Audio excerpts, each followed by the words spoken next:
My name's not important, just call me a guy who thought camping would be a chill way to spend a weekend. Me and my two buddies, Dax and Kellen, decided to head out to this spot near Pisgah National Forest in North Carolina. It was October 2023, leaves all red and orange, air crisp. We simply wanted to escape Charlotte's noise. The three of us, a few beers, an amp-fire, regular things. I'm not some author, so bear with me if this is all jumbled up. It's difficult to talk about. We arrived here at this campground on a dirt road out by Brevard. Not exactly fancy, just an open spot with a fire ring, a couple of logs to sit on. I recall Dax griping about his new boots getting dirty already. Kellen was fiddling with his phone, trying to get a signal, but too deep in the woods for that. I pitched my camp, the old green one my dad had given me. It smelled of mildew, but that didn't matter to me. I was just relieved to be out there, far from work, far from my landlord grumbling over rent. First night was okay. We got drunk, laughed, and toasted some hot dogs. Dax just kept going about how his ex was texting him again, and Kellen told him, "Man, block her already. Regular stuff, But, I don't know. When we went to bed, I couldn't sleep flat. The woods were too quiet, like no crickets or anything, just nothing. I kept hearing this creak from the trees like they were swaying, but there wasn't any wind. I said to myself it was just me being a dumbass, overthinking things. Following day, everything was strange. Kellen reported hearing the sound of footsteps going around his tent at night, but he attributed it to me or Dax urinating in the middle of the night. Dax denied waking up, and I'm certain I didn't. We joked about it, but I could catch Kellen glancing over his shoulder when we brewed coffee, as if he were waiting for someone to pop out from behind the trees. I stayed quiet, but I felt it too, this nagging sense that we were being stared at. You ever feel that? When you're by yourself, but someone's lurking? We took a hike that day, traced this path that circled a creek. I was constantly finding myself catching myself looking around. Something snapped behind us, but when I turned, there was nothing.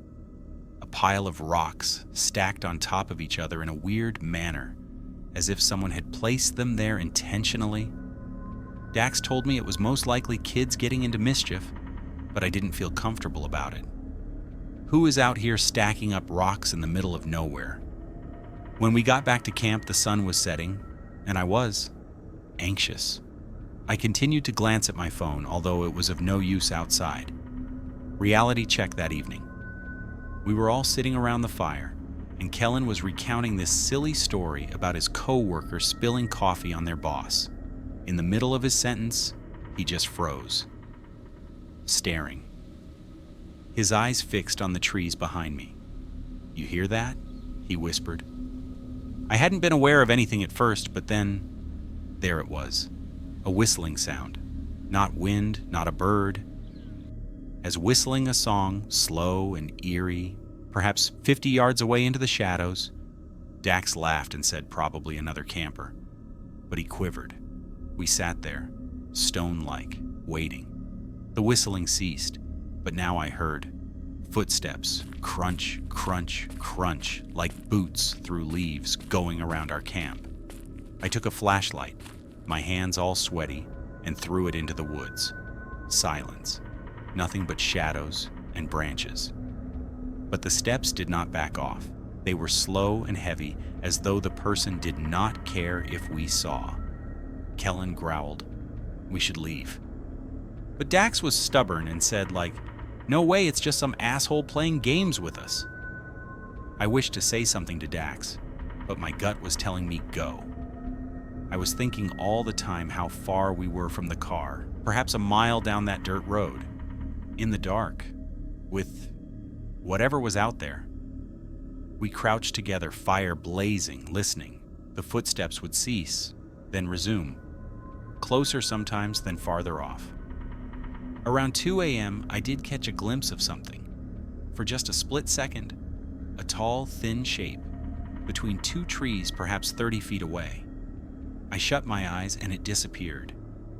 I didn't mention anything to the guys. I did not want to be nuts. But my heart was beating so fast that I thought I was going to be sick. I didn't turn on my flashlight again after that, fearing what I would see if I turned it on once more. Before morning, we were all heartbroken. No one slept. Kellen's hands were trembling as he folded up his tent. Dax just continued repeating that we were paranoid, but even he seemed to be nervous. We were going to make no mistake about it. I was packing up when something made my skin creep. My backpack, which I had left in my tent, was open.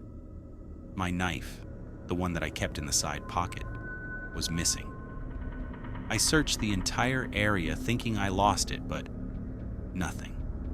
I did not say anything to the guys, I just wanted to get out of hell there. Getting to the car was the longest mile of my life. Any snap of a stick, any rustling made me flinch. I kept glancing back over my shoulder, expecting to see someone following us. No one was following us. Or possibly someone was, and I just couldn't see them. When we arrived at the car, I saw scratches on the driver's side door. Not profound, but new, as if someone had drawn a key across it. Dax swore it wasn't there before. We did not say much on the way back to Charlotte. Back home, I couldn't shake it. I kept hearing that whistle in my head like it was stuck there. I checked the news thinking maybe some creep was out there, but nothing came up. I even called the ranger station a week later, asked if anyone else reported weird stuff. They said no, but the guy sounded like he didn't care. Kellen won't talk about it now.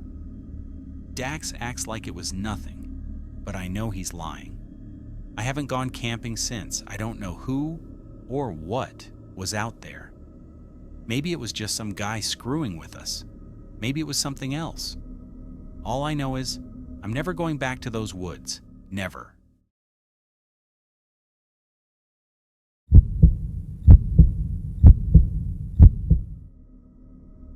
I am Kieran, and I worked the night shift at this Save Mart in Bakersfield, California.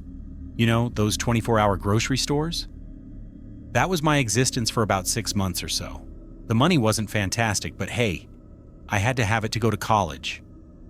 The thing about nights is, it gets strange. Strange, man. You've got all kinds of people walking in at 2 a.m., purchasing the oddest things. But on this one October evening, bro, I wish I couldn't recall it. It was Tuesday, I remember, because Tuesdays were slow. Like nobody comes to shop for groceries on a Tuesday at midnight, right? I was stocking the shelves in aisle 7 when I heard the automatic doors open. Routine noise, nothing special. But the thing is, I glanced up at the security monitor behind the counter, and I didn't see anyone there. The doors opened, but the store was not manned. Sometimes sensors get tricked by wind or something, so I didn't concern myself about it. Approximately 20 minutes after that, I'm refilling boxes of cereal when I notice footsteps. Deliberate, slow steps down aisle 3. I called out, "Hello? Do you need help with finding something?" And there was nothing. The footsteps just ceased. I descended to aisle 3, but it was vacant. Totally vacant.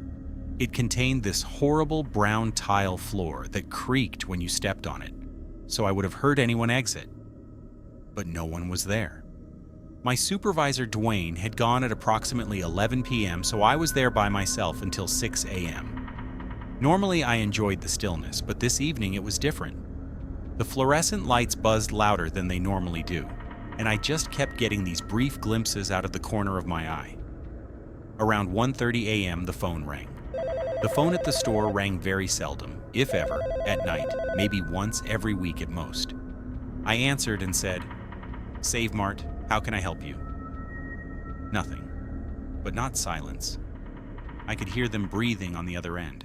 Hard, effortful breathing. "Hello?" I said again. Still nothing. After a minute or so, they hung up. That's when I really began feeling uneasy. I figured I would just go walk all of the aisles just to ensure that I was indeed alone. Everything was fine until I reached the frozen foods aisle in the back of the store. One of the doors to the freezers was ajar. Not entirely, just slightly cracked open about an inch. The problem is, those doors have magnetic closures. They do not auto-open. Someone had to open it recently. I shut the door and finished my rounds. But when I passed by the large windows up front in the store, I saw something that made my heart skip a beat. There was this guy in the parking lot, just standing there right beside one of the streetlights with his back to the store. He was dressed in dark clothes, and I couldn't see his face, but he was staring at me. I ducked behind the customer service counter and waited for around 5 minutes before I peeked again. He was still there. Same place, same stance. Like he didn't move the whole time. That's when I figured I was going to call the police. But as I grabbed for the phone, all the lights in the store died.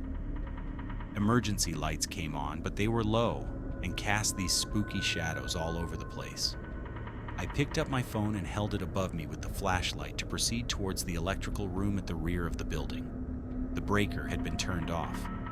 But what actually scared me is this. To access that breaker, you'd have to pass through the employee break room, which I locked when I left it some hour or so before. The door to the break room was open wide. I turned the breaker back and the lights turned back on. My hands were shaking when I dialed 911. They told me that they'd send someone over to investigate the building. When I returned to the front, the man in the parking lot had vanished. The police arrived a quarter of an hour later and searched the store extensively and the surrounding area as well. They found no one, but one of the police officers said the back delivery door was partially open. I had shut that door. I always shut it. It was something that I did automatically when closing up. The officers remained until my replacement at 6 a.m. I left the next day. Didn't even give 2 weeks' notice. I just couldn't return there. At times, I think perhaps that fellow was merely some vagrant in search of a warm place to sleep. Perhaps he entered by the delivery door and hid somewhere in the shop. But the manner in which he stood in the parking lot, lurking about, still sends shivers down my spine. I now work in a coffee shop. Day shifts only, much more in keeping with my nerves.